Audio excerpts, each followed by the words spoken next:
Hello my dear friends, welcome to talent civil academy. और आप सभी लोगों को मेरी तरफ से स्वतंत्रता दिवस की हार्दिक हार्दिक शुभकामनाएं। आज हमारा 75वां स्वतंत्रता दिवस है।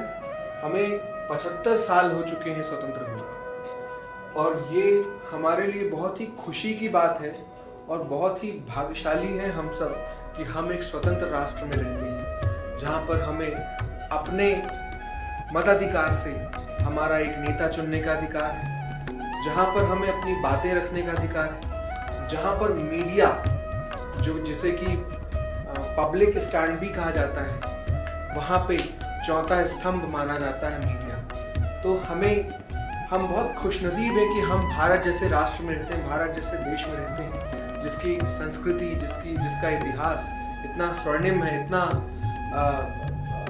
प्रभावशाली है कि उसे बोलते हुए, उसे बताते हुए ही हमें बहुत खुशी होती है और गर्वान्वित होते हैं। तो आइए हम बात करते हैं अपने विषय पर, अपने सब्जेक्ट पर, जो कि था एमपी की हिस्ट्री हमारी चल रही है। आज 4th लेक्चर है हमारा, और 4th लेक्चर के साथ में हमने कंप्लीट किया था चालकोलिथिक पीरियड को पूरा कंप्लीट करके हम आ गए थे हिस्टोरिकल एरा पे। हम आते हैं हिस्टोरिकल एरा पे, हम आते हैं तो बात करते हैं आयरन एज की, कि आयरन एज, तो आयरन एज जो है यहाँ से थोड़ा बहुत ऐसा मॉडिफिकेशन होना, मतलब जो सोसाइटी है, जो लोग हैं, उनके अंदर थोड़ा सा मॉडिफिकेशन होना चालू होता है, मतलब अपग्रेडेशन यहाँ से स्टार्ट हो रहा है।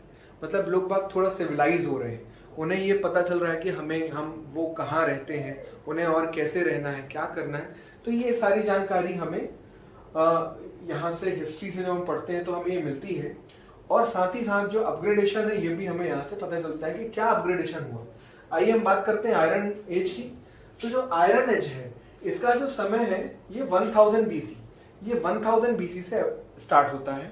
इसके एविडेंस हमें कहाँ से मिलते हैं? तो इसके एविडेंस जो हैं ये हमें कहाँ से मिलते हैं? ये हमें मालवा रीजन से मिलते हैं, भिंड से मिलते हैं, ग्वालियर से मिलते हैं, मुरैना से मिलते हैं।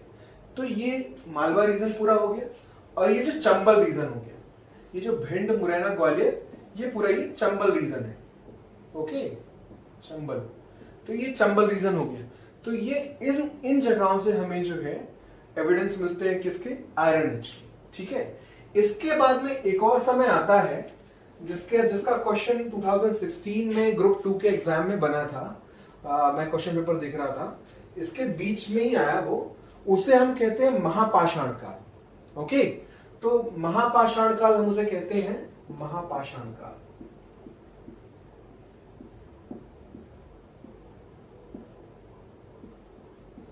ठीक है, तो महापाषाण काल जो है, इसके एविडेंस उसमें ये पूछा हुआ था कि महापाषाण काल के साक्ष्य हमें कहां से मिले। तो महापाषाण काल के हमें जो एविडेंस है ये मिलते हैं हमें कहां से? रीवा, शिवनी, बालाघाट। ये कह सकते हैं हम कि महापाषाण काल के जो एविडेंस है ये हमें एकदम नॉर्दर्न रीजन से और फिर एकदम से हमें साउदर्न रीजन से मिलते हैं। ओके, तो साउदर्न रीजन से कहां पे? शिवनी और बालाघाट। तो यहां से हमें महापाषाण काल के एविडेंस हमें मिले। उसमें डायरेक्टली क्वेश्चन ये पूछा हुआ था, मैं ग्रुप 2 का एग्जाम था उसमें देख रहा था मैं, कि महापाषाण काल के, महापाषाण एरा के साक्ष्य कहां से प्राप्त हुए हैं हमें। तो उसमें ऑप्शन में मेरे ख्याल से शिवनी था, शिवनी। तो हमें याद रखना है कि रीवा से भी मिला है, शिवनी से भी मिला है और बालाघाट से भी मिला है। तो ये महापाषाण एरा का हमें कहां से मिलता है? रीवा, शिवनी, बालाघाट। ठीक है, नॉर्दर्न रीजन से, उसके बाद में साउदर्न रीजन से। ओके, इसके बाद हम आते हैं वैदिक एरा पे। तो वैदिक एरा पे आते हैं। वैदिक एरा का बहुत ज्यादा कुछ हमारे मध्य प्रदेश से रिलेशन नहीं रहा है, लेकिन फिर भी कुछ कुछ ऐसे ग्रंथ हैं जिसमें ये बताया गया है हमारे मध्य प्रदेश के बारे में कि यहाँ पे ऐसा था, मध्य प्रदेश को उस ग्रंथ में बताया गया है, तो इसलिए हमारे लिए इंपॉर्टेंट हो जाता है वो पढ़ना। कई बार ऐसा पूछ लेता है कि किस ग्रंथ में मध्य प्रदेश को क्या कहा गया है, या फिर फला इस ग्रंथ में मध्य प्रदेश को किस नाम से कहा गया है, या इस नाम से किस ग्रंथ में ये बताया गया है कि ये मध्य प्रदेश है। ओके, तो आइए हम ये पढ़ते हैं। तो जो वैदिक एरा है, तो वैदिक एरा है, इसमें जो शतपथ ब्राह्मण है, ठीक है, शतपथ ब्राह्मण जो है, इसमें मध्य प्रदेश को रेवाखंड या रेवोत्तर, ठीक है, रेवाखंड या रेवोत्तर,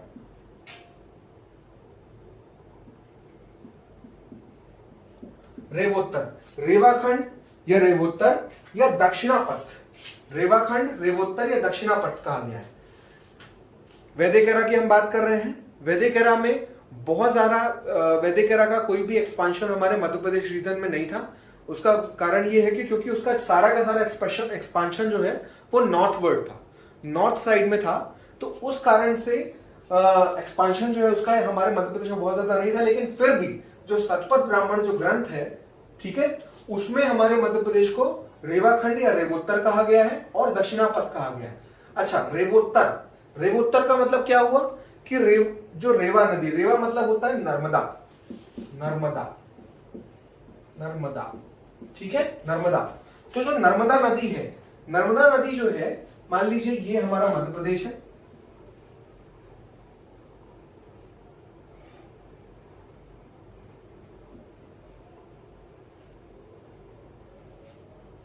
ये हमारा मध्य प्रदेश है, ओके, ये मध्य प्रदेश है।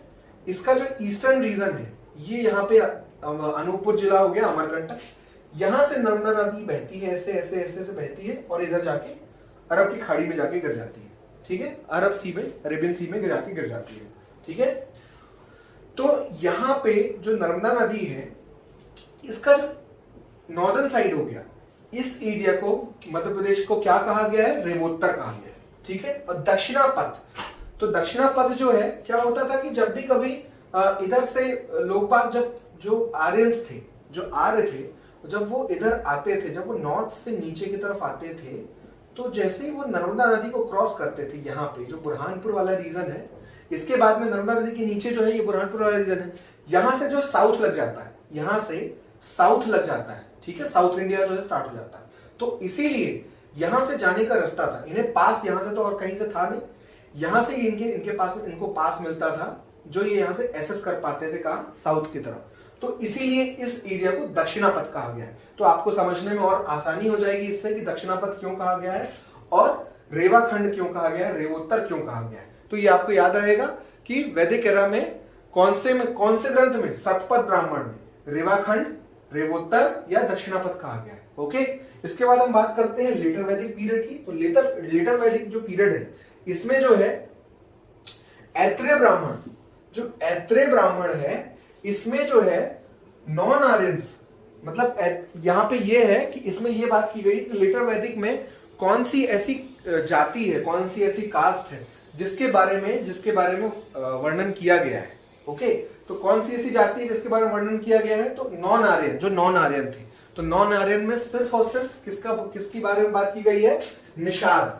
निषाद, आपको याद होगा निषाद, जो जब हम रामायण देखते हैं, रामायण हम जब पढ़ते हैं, तो उसमें निषाद राज का एक बहुत ही सुंदर सा वृत्तांत आता है। जब भगवान राम को वनवास होता है, तो उनको जो है गंगा नदी पार करना होता है। तो गंगा नदी जब उनको पार करना होता है, तो उसके लिए उन्हें वहां के एक राजा होते हैं, जो मल्लाह होते हैं, और उन्हें निषाद राज कहा जाता है। तो निषाद राज ने ही उन्हें, भगवान राम को जो है गंगा नदी पार कराई थी। गंगा नदी जो है वो अपनी नाव में बिठाकर पार कराई थी, और इससे जो है काफी घनिष्ठता हुई थी भगवान राम में और उनमें। और ऐसा कहा जाता है कि जब भगवान राम जब लंका को जीत कर आ रहे थे विजयदशमी के दिन, जब वो आ रहे थे दशहरे के दिन, विजयदशमी के दिन, तो उस दिन जैसे ही वो अयोध्या आते हैं और उनके राज्याभिषेक का जो कार्यक्रम है वो होना होता है, तो उनसे भरत जी जो है ये पूछते हैं कि प्रभु आप ये बताएं कि विशेष अतिथियों में आप सबको तो हमने बुला लिया, लेकिन आपको कोई विशेष अतिथि यदि हो तो आप उनका नाम बताएं, हम उन्हें बुलाते हैं। तो भगवान बहुत देर तक सोचते रहे। इसके बाद में उन्हें एकदम से याद आता है कि निषाद राज ने उन्हें एक विशेष सम्मान दिया था और अपनी नाव में बिठाकर उन्हें गंगा को पार कराया था, निषाद राज को। तो उन्होंने निषाद राज का नाम लिया और निषाद राज को अपने राज्याभिषेक में विशेष अतिथि के रूप में बुलवाया। तो ये भी इंपॉर्टेंट हो जाता है कि किसमें बताया गया, ऐत्रेय ब्राह्मण में जो है क्या बताया गया, ऐत्रेय ब्राह्मण में जो है निषाद राज, एक निषाद जाति, नॉन आर्यन में से निषाद जाति का जो है वर्णन किया गया है। तो ये भी हमें याद रखना है, ओके। चलिए हम आगे देखते हैं।